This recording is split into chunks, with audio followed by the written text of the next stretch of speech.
Hey guys, Dr. Ben here, Functional Medicine Centers. Welcome. So excited to talk to you today about reinfection, about what can actually be happening with the body and if it can fight off, if it can get reinfected. I've gotten these questions over and over, so I decided to dig in a little bit more and just see what the research is showing us. So stick around, like or follow our page if you haven't. Share this with anybody that you know that's gotten COVID or that's worried about getting COVID or worried about getting COVID again, because pretty fascinating what the research is showing. So welcome, Ben Galliard here, Functional Medicine Centers. We've got an office in Fort Collins, Colorado, Phoenix, Arizona. We love working with people getting to the underlying why. Why is the body going haywire? And how can we improve the body and get the immune system working as well as possible and be as strong as possible to handle any type of infection out there? And that's what we educate every day. If you haven't seen our page yet, go ahead and search through all the videos on Facebook, hundreds of videos.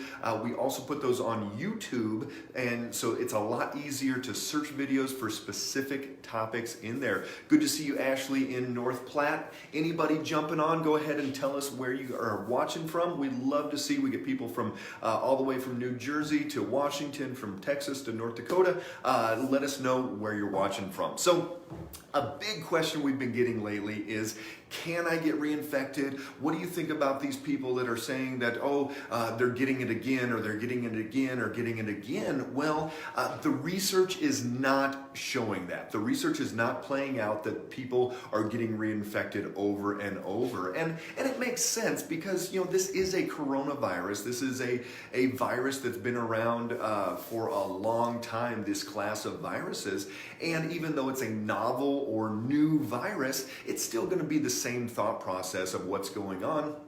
Hey Janet, good to see you out there. Hope you're doing well. This coronavirus, people will get infected and they're going to get antibodies for that. Those antibodies will fade. The research is showing about 75 days half-life for antibodies. And then what happens from there, hey Jason, good to see you. What happens from there is that the T cells remain. And this is what we've talked about many times, is T cells is those ones that are going to be killing off, doing the fighting, all of that, and T cells are going to maintain throughout. And that's one of the concerns with just getting a vaccine, is that they may not have the long-term T cells. So what we're looking at is we've got to figure out, are people going to get infected again? Do they have to be concerned about, oh my gosh, I'm getting exposed, any of these type of things? So what are we testing in the first place? So we've talked about this many times, but let's recap this again. A PCR test is going to be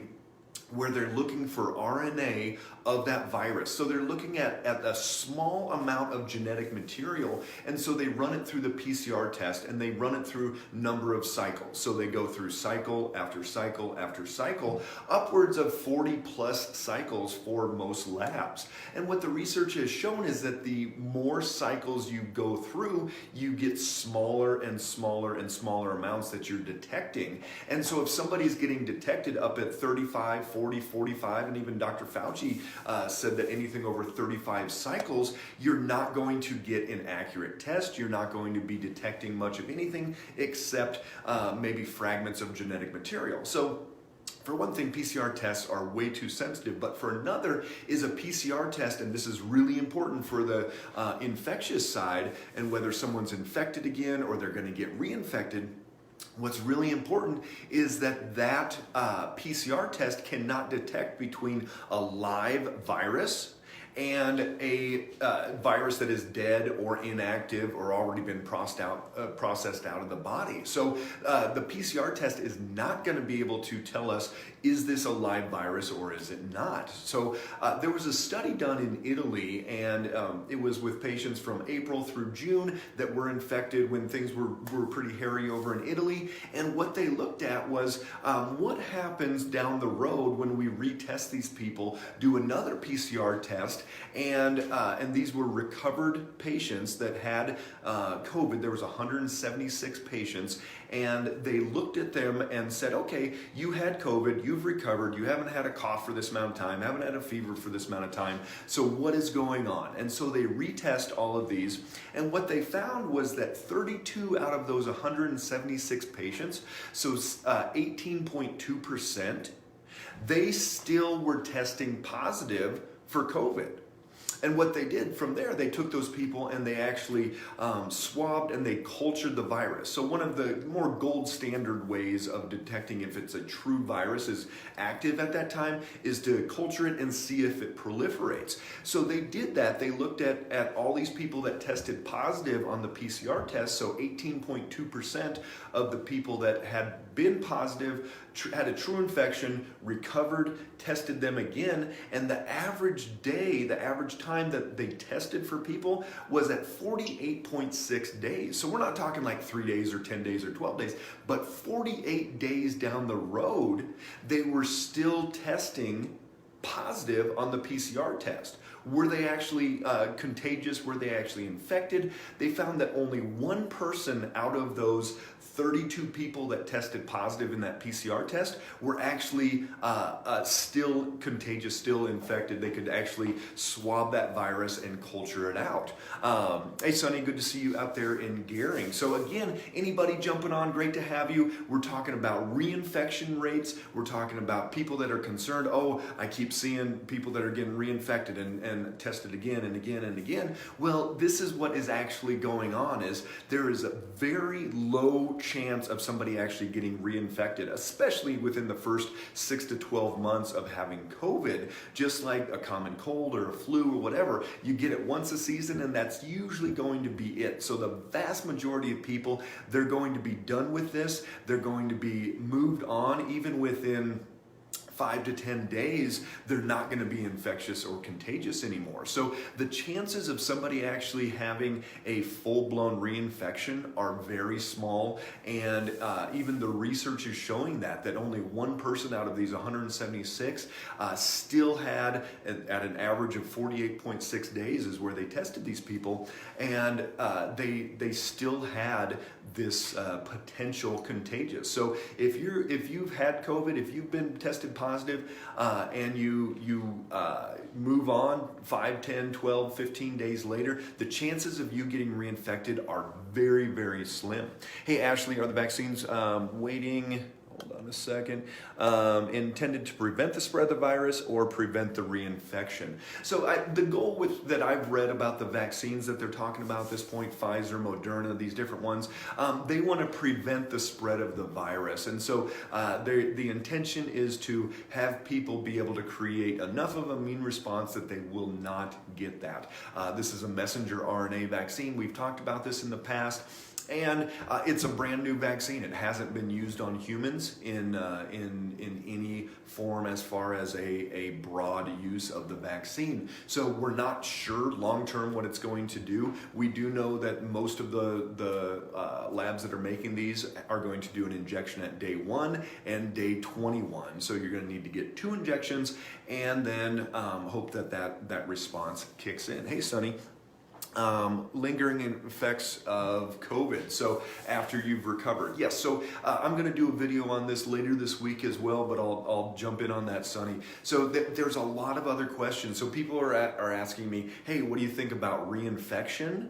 But also, what do you think about these long haulers, lingering effects, things like that? And I look at this very similar. We've worked with a lot of patients with mold, with Lyme disease, that have had chronic Epstein-Barr virus, that have had West Nile, a lot of different things that have triggered this immune inflammatory cascade in the body. It can even spill over into autoimmune, all types of things. So if somebody is in a moldy house and they have the genetics to respond to mold negatively like that, even after getting out of the moldy house, they will still be having symptoms and problems unless you calm down that immune inflammatory cascade. What that means is that same thing here with even COVID. What we're seeing is that if somebody's already in this inflamed state, already has some inflammation in their endothelial lining, we talked about that earlier this week, that the blood vessels are already inflamed, that somebody already has insulin resistance, they already have a lot of other issues issues going on in the body, this is going to trigger that immune inflammatory cascade, and we may see things long term like Lyme disease, like mold exposure, like some of these things where for a certain percentage of the people that are already in this immunocompromised, this inflammatory state, they will have lingering effects. But it's not effect of the virus, it's what's been triggered by that virus. And it's that immune cascade, it's this inflammatory cascade that is going to continue to push and cause these other issues in the body. So if you've had COVID, if your lungs are still irritated, if you've still got inflammation, if you don't have the breath that you'd like, all those things, you've got to correct the underlying imbalances in your body. And that's going to be the key thing coming out of this. And there may be some people that have these long-term effects, but what the research is also showing is that for most of those people, within 30 to 60 days, they're having some spontaneous recovery. And there was even a mainstream article that said with holistic means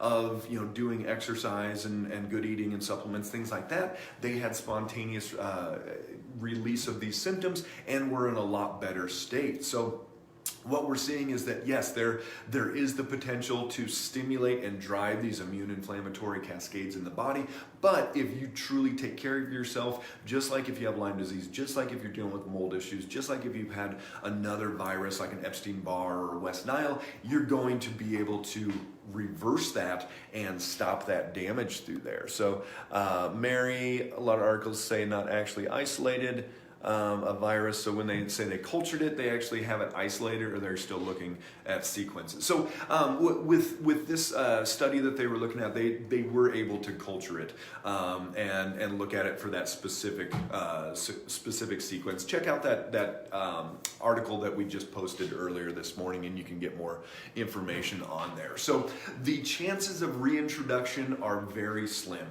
There's another article, I'll post that one as well, that says the chances of reintroduction are rare. It's just not going to happen very often. So Shelly, this is what we're talking about. Can you get COVID more than once? In the same season, kind of like the flu, it's going to be very, very unlikely. So if somebody's had COVID this year, are they going to get it again? Probably not. Probably 99.9% sure someone will not get COVID again. And if you do everything you need to do to get your body strong, keep your T cells up and active and your immune system, then it's going to make a big difference in preventing that next time, just like the flu. Remember, the concern here is that this is a novel virus, meaning it's a new virus. The body hasn't seen this one before, even though we've seen other coronaviruses. But next time, next season, whatever, you will have seen it already. Your body's going to be better able to handle it, and this is not going to be a long-term thing. So if you've had it, your body's going to be able to deal with it way better, and you'll be able to handle it next time around. Wendy, will the vaccine make you an asymptomatic carrier? As of now, the research is not showing that, so we're not sure if people will need to isolate around that vaccine, but that has not been reported yet that anyone will need to isolate around the vaccine. So again, if somebody has had COVID this season and they're thinking about getting the vaccine, is that necessary? Well, for the vast majority of people, probably not, because they're not going to be infectious, they're not going to be contagious, their body's going to be able to deal with it, they've got the T cells revved up already. So for those of you that have had it and thinking about getting the vaccine, you may want to look into the research a little bit more on that, and then think about it, what you're going to do next season. That's your personal decision there, and that's the great part about medical freedom, is that we have that right. You can choose whether you want to or don't want to. There's a lot of opinions out there on it, but ultimately we want that right to decide to do it or not decide to do it. So is reinfection possible? Sure, anything's possible. You could get the flu 2 months in a row, but the chances of it happening are very, very slim. And the research is showing this, but ultimately the PCR test is not a great test to be able to tell if it's an active live infection or a dead inactive virus. So we can't go off of, hey, I got another positive PCR test. It might be detecting that old dead virus still in the body. Even the study that we looked at, that there were out of 176 people, 32, 18.2% still were testing positive for PCR at an average of 48.6 days afterwards. So what does that mean? Well, they were still holding on to some dead virus because only one person out of that actually still had a live virus that they could culture in there. So hope that helps. Hope that gives you guys some information. Share this with anybody that you know that is concerned about do they have a chance for reinfection? Oh my gosh, do I still need to keep wearing a mask and isolate and worry about it all the time?